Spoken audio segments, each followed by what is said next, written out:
Hi! Welcome to saris world. అందరూ ఎలా ఉన్నారు? బాగున్నారా? మేమైతే చాలా బాగున్నాము. ఏంటి స్టేషన్‌లో ఎంట్రీ అనుకుంటున్నారా? మేమైతే ట్రిప్‌కి బయలుదేరామనమాట. మేము ముగ్గురం సిస్టర్స్ కలిసి ఫ్యామిలీ అందరం కలిసి బయలుదేరాము.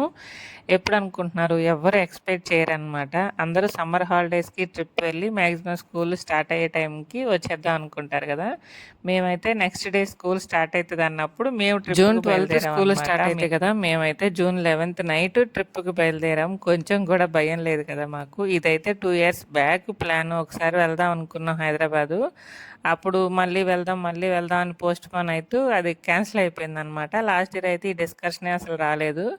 ఈ ఇయర్ మళ్ళీ వచ్చింది. అంటే వేరే రీజన్ కూడా ఉంది. ఇది కూడా అయిపోతది. మనం 2 ఇయర్స్ బ్యాక్ అనుకున్నాం కదా! వెళ్దాం అని చెప్పి. ఇంక ఇప్పుడైతే సడెన్‌గా ప్లాన్ చేసుకున్నాం అనమాట. అందుకే టికెట్స్ కూడా తత్కాల్‌లో బుక్ చేసుకున్నాము. ముందు నుంచి ప్లానింగ్ ఏం లేదు. అంటే వెళ్తామో, వెళ్ళమో అన్న డౌట్‌లోనే సగం లాస్ట్ రోజులు టైం వెళ్దాం గడిచిపోయాయి మాయి. అనుకున్నప్పుడైతే ఫుల్ ఎక్సైటెడ్‌గా కొంచెం షాపింగ్ కూడా చేసాము అప్పుడైతే.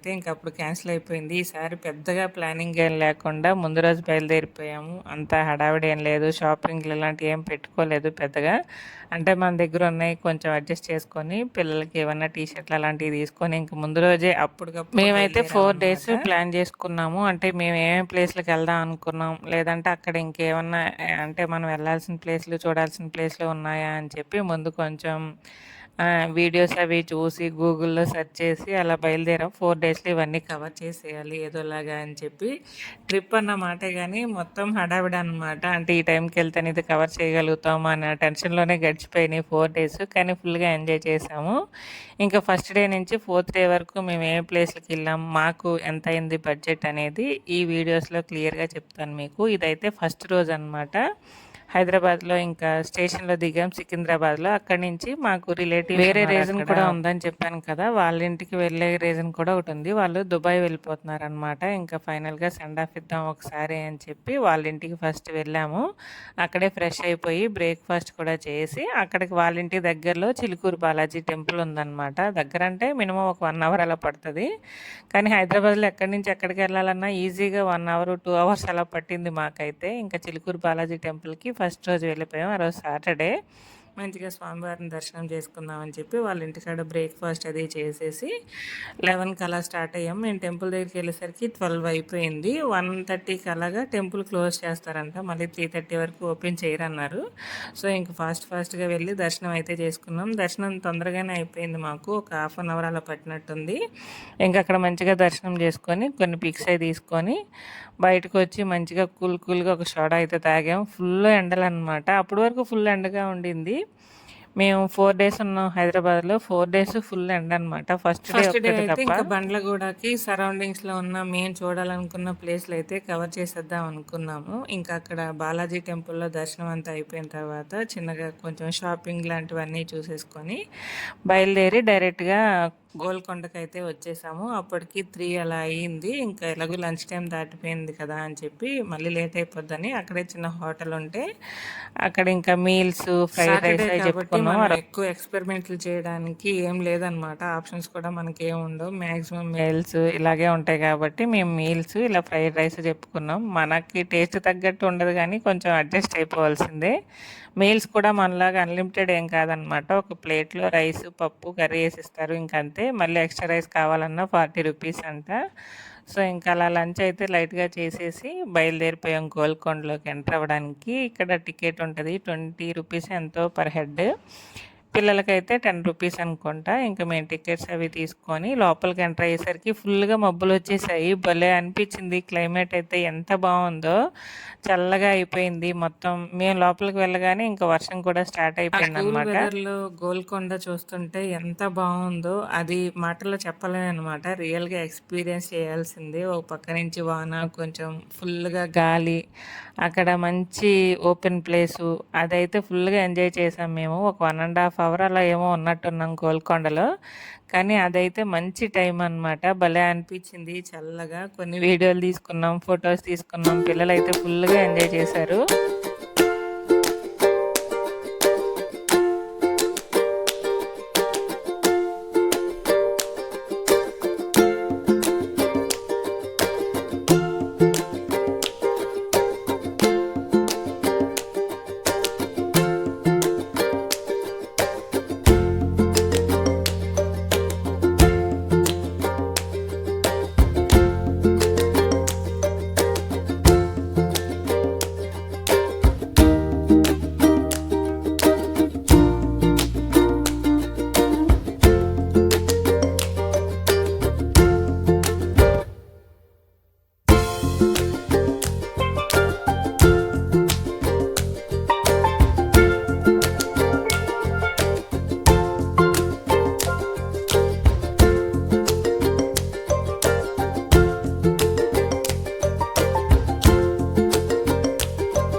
దగ్గర అయితే ఫుల్‌గా ఎంజాయ్ చేసాం. చాలా నచ్చింది నాకు. ఫుల్‌గా వర్షం పడుతూ ఉంది. కొన్ని వీడియోస్ తీసుకున్నాం. మంచి టైమ్ ఎంజాయ్ చేసాము. ఇంకా చాలా సేపు ఉండాలనిపించింది గానీ, ఫస్టే కవర్ చేయాల్సిన ప్లేస్‌లు ఉండిపోయాయి. మళ్ళీ వాటికి లేట్ అయిపోతుందని చెప్పి, ఇంకా గోల్కొండ దగ్గర నుంచి అయితే స్టార్ట్ అయిపోయి 7 టూమ్స్ అనమాట. అక్కడి నుంచి దగ్గరే ఒక 2 కేఎం ఏమో ఉంటది.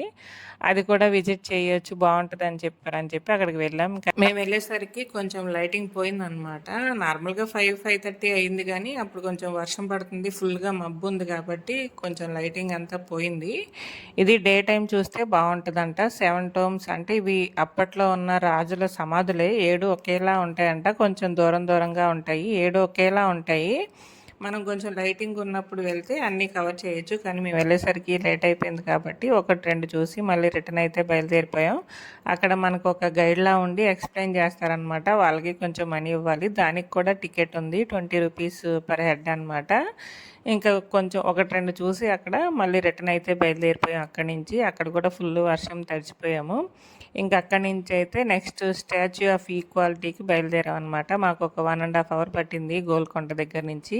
అక్కడికి వచ్చేసరికి 7 అలా అయింది. 7, 7:30 అక్కడ కూడా అయింది. ఫుల్ వర్షమే. కానీ ఈ ప్లేస్ అయితే ఎంత బావుందో. నైట్ చూడటానికైతే ఇంకా బావుందనమాట. ఆ లైటింగ్ వర్షం వెలుగులో. లేకుండా ఉంటే ఇంకా మంచిగా అనిపించేదేమో అనిపించింది. ఆ వర్షంలో కూడా బావుంది. కానీ ఫ్రీగా తిరగటానికి అలా లేదనమాట. కొంచెం అనీజీగా అనిపించింది. మొత్తానికి ఫస్ట్ డే అయితే అన్ని ప్లేస్‌లు ఫుల్ ఫ్లెడ్జ్డ్‌గా కవర్ చేసాము. ఈ ప్లేస్ అయితే ఎంత పెద్దగా ఉంది. ఆ స్టాచ్యూ కూడా చాలా పెద్దది. రామానుజన్ స్టాచ్యూ అనమాట. గోల్డ్ కలర్‌లో టెంపుల్ చుట్టూ గోల్డ్ మనకు అలా కనిపిస్తూ ఉంటదనమాట. చాలా పెద్దది. లోపల ప్లేస్ కూడా ఎంత బావుందో ఇది మాటల్లో చెప్పలేమనమాట. ఎక్స్‌పీరియన్స్ చేస్తే బావుంటది. మెయిన్ నైట్ టైమ్ కదా! ఇంకా అనిపించింది మాకు. లోపలికి దీనికి కూడా ఎంట్రీ టికెట్ ఉంటదనమాట. 250నో ఎంతో సంథింగ్ ఉంది. 200 నుంచి 250 లోపు. పిల్లలకు కూడా టికెట్ ఉంటది. మేము ఇంక అందరం కలిసి టికెట్స్ అయితే తీసుకొని లోపలికి ఎంటర్ అయిపోయాం. లోపల కూడా ఎంత బావుందంటే అది కట్టడం కానీ, ఆ ఆర్కిటెక్చర్ గానీ చాలా బావుందనమాట. ఇక్కడ చిన్న స్క్రీన్ మీద ఇలా హనుమాన్‌ది, శ్రీకృష్ణది వీడియోలొస్తా ఉన్నాయి. పిల్లలైతే మంచిగా ఎంజాయ్ చేశారు.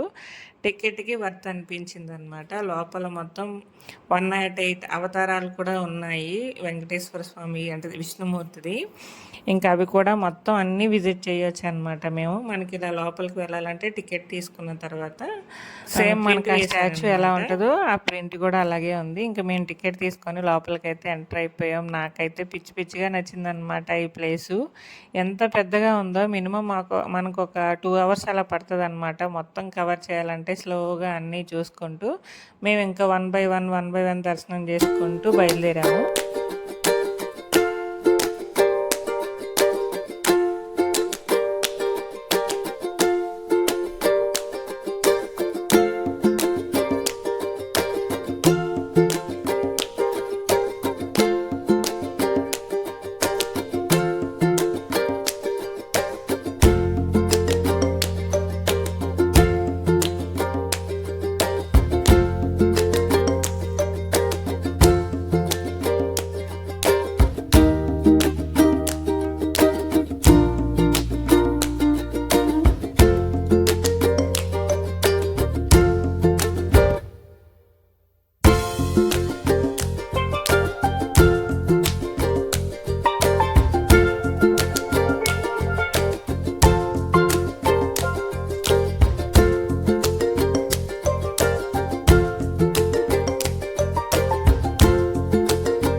తర్వాత ప్రసాదాలు కూడా ఉన్నాయన్నమాట. ప్రసాదాలైతే అబ్బా! ఈ టేస్ట్ అంటే అది మర్చిపోలేమనమాట లైఫ్‌లో.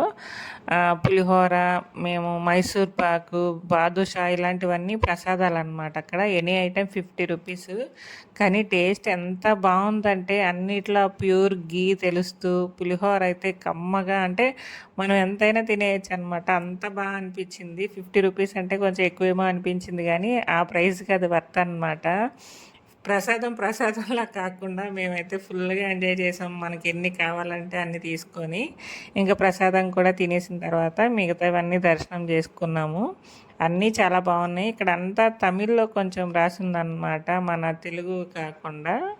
మరి ఇక్కడ స్పెషల్ అదేనేమో నాకు అర్థం కాలేదు గానీ, ఎక్కువ తమిళ్ ఉంది. అవతారాల పేర్లు అలా ఉన్నాయన్నమాట. ఇంకా అన్నీ కూడా దర్శనం అయితే చేసుకున్నాము. మన తిరుపతిది, ద్వారక అవన్నీ ఉన్నాయన్నమాట. అన్నీ దర్శనం చేసుకున్నాం. చాలా బాగున్నాయి. మన తెలుగు టెంపుల్స్‌తో పోల్చుకుంటే ఈ విగ్రహాలు కొంచెం డిఫరెంట్‌గా ఉన్నాయన్నమాట. చూడటానికైతే చాలా బాగున్నాయి. ఇది తిరుమలలో వెంకటేశ్వర స్వామి ఎలా ఉంటారో సేమ్ అలా ఉందన్నమాట అక్కడ. మేము వెళ్ళేసరికి కరెక్ట్‌గా హారతిస్తున్నారు. మంచిగా దర్శనం చేసుకున్నాం. ఇది ఇంకా లోపలికి ఎంట్రన్స్ అనమాట. ఇది మొత్తం 3 ఫ్లోర్లు ఉంటుంది ఈ బిల్డింగు. స్టార్టింగ్ కిందనైతే ఇలా 108 అవతారాలు ఉంటాయి. సెకండ్ ఫ్లోర్‌లో చిన్నది రామానుజన్ గోల్డెన్ స్టాచ్యూ ఉంటుంది. థర్డ్ ఉంటదనమాట. ఫ్లోర్‌లో మెయిన్ ఆ స్టాచ్యూ పెద్దది. అక్కడికి వెళ్ళిన తర్వాత అయితే మనం ఇలా తల ఎత్తి చూడాలి. 2 కళ్ళు సరిపోవు. అంతా బాగుంది. మేము వెళ్ళేటప్పుడు వర్షం కాబట్టి ఆ గాలికి ఆ లోపల వ్యూ ఎంజాయ్ చేస్తూ ఎంత బాగా అనిపించిందో. అది చూడాలన్నమాట. ఇది చాలా బాగుంది. ఈ ప్లేస్ అయితే మాకు బాగా నచ్చింది. కొంచెం లేట్ అయినా కూడా నిదానంగా అన్నీ చూసుకుంటూ అక్కడ ఫుల్‌గా ఎంజాయ్ చేసాం మేము.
ఇది ఫస్ట్ ఫ్లోర్‌లో అనమాట. ఇక్కడ గరుడు పక్షి అవన్నీ ఎంత నీట్‌గా ఉన్నాయో అంటే మనకి చూడటానికి రియల్‌గా ఉన్నాయేమో అన్నట్టు అనిపించింది. అప్పటిది స్టోరీది పిక్చర్స్ కింద అదంతా పెట్టారనమాట.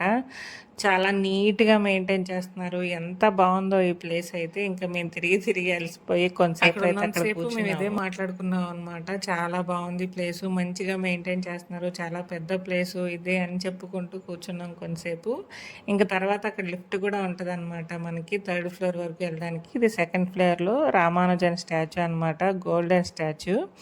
ఇక్కడ కూడా చాలా బాగుంది. ఇదే కొంచెం పెద్దగా ఉంటదనమాట పైన. ఇంకా థర్డ్ ఫ్లోర్‌కి అయితే వచ్చేసాము. ఇదే మెయిన్ స్టాచ్యూ. చూస్తున్నారు కదా ఎంత పెద్దగా ఉందో. దాని చుట్టూ తిరుగుతూ దగ్గర నుంచి చూస్తే ఇంకా బాగుంటదనమాట. వర్షం వల్ల మాకు కొంచెం ఇబ్బందిగా అయింది కానీ చాలా బాగుంది ఈ ప్లేస్ అయితే. ఇలా చుట్టూ కిందన ఎలిఫెంట్లు వచ్చి పైన రామానుజన్ స్టాచ్యూ అయితే ఎంత బాగుందో. మొత్తం ఫుల్ ఫ్లెడ్జ్డ్‌గా రౌండ్‌గా తిరిగి వీడియో తీద్దాం అనుకున్నా కానీ కొంచెం కుదరలేదు. మొత్తానికి నాకు పాసిబుల్ అయినంత వరకు అయితే తీశాను. చాలా పెద్ద ప్లేస్ అనమాట. చాలా బాగుంది చూడటానికైతే. అందరూ ఒకసారైనా విజిట్ చేయొచ్చు ఈ ప్లేస్‌ని. ఇంకా దగ్గరికి వెళ్ళి మంచిగా దర్శనం చేసుకొని కొన్ని పిక్స్ ఇక్కడ కూడా ఇంకా ఎక్స్ప్లోర్ చేసేసిన తర్వాత రిటర్న్ మళ్ళీ బండ్లగూడకి బయలుదేరిపోయాం అనమాట. అక్కడ మా లగేజ్ అంతా ఉండిపోయింది కాబట్టి అక్కడికి వెళ్ళి నైట్ మళ్ళీ మేము వద్దన్నా సరే డిన్నర్ వాళ్ళే ప్రిపేర్ చేసేసారు. సో అక్కడ లైట్గా డిన్నర్ చేసేసి మళ్ళీ మా లగేజ్ తీసుకొని వాళ్ళకి సెండ్ ఆఫ్ ఇచ్చేసి రూమ్ అయితే బయలుదేరిపోయాము. మేము వేరే దగ్గర రూమ్ తీసుకున్నాం అనమాట. అక్కడ ఉండమన్నారు కానీ వాళ్ళకి ఎందుకు ఇబ్బంది అని చెప్పి ఇంకా మేము రూమ్ తీసుకొని అయితే వచ్చేసాం. అప్పటికి 11 అలా అయిపోయింది. వాళ్ళ ఇంటికి వెళ్ళి మేము డిన్నర్ చేసి బయలుదేరేసరికి ఇంకా 11కి మేమైతే అమీర్పేట వచ్చి అక్కడ ఒక రూమ్ బుక్ చేసుకొని అక్కడే స్టే చేసాము. డే 1 అయితే మాది హ్యాపీగా గడిచిపోయింది. టైం ఎలా అయిపోయిందో కూడా అసలు తెలియలేదు. వర్షంలో తడుస్తూ ఈ ప్లేస్లన్నీ విజిట్ చేయడం ఇంకొక మంచి ఎక్స్పీరియన్స్ అనమాట. నార్మల్ టైంలో కంటే ఇలా వర్షంలో కొంచెం తడుస్తూ అలా కార్ జర్నీ ఇలా అంతా బాగుంది. ఫస్ట్ డే అయితే చాలా చాలా హ్యాపీగా మేము అనుకున్నవన్నీ కవర్ చేసాము. అంతా హ్యాపీగా గడిచిపోయింది. డే 2 ఎలా గడిచింది, ఏమేమి ప్లేస్లు కవర్ చేసామనేది నెక్స్ట్ వీడియోలో షేర్. ఈ వీడియో మీకు నచ్చిందని అనుకుంటున్నాను. తెలుసో తెలియక ఏమైనా మిస్టేక్స్ చెప్పుంటే ఎక్స్క్యూజ్ చేసేయండి. నెక్స్ట్ వీడియోలో మళ్ళీ కలుద్దాం. అప్పటి వరకు ఒక లైక్ ఇచ్చి ఛానల్ సబ్స్క్రైబ్ చేసుకోండి. బాయ్.